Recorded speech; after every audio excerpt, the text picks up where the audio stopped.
Let's go to calendar module. Under the configuration menu, we can see reminders. We can see the already created reminders here. For creating a new one, just click on the create button. You can set the reminders in the form of emails, notification, SMS text message. If you select notification, we can see a provision for entering additional message. If you choose email as type, you have to add the email template here.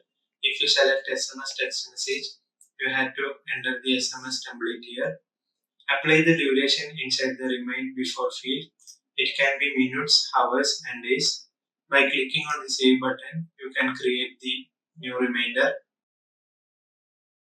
We can add this reminder while creating appointment invitation.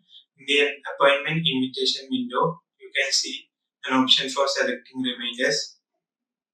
We can see the list of all the reminders we have already created here. Select the reminder and create the appointment invitation.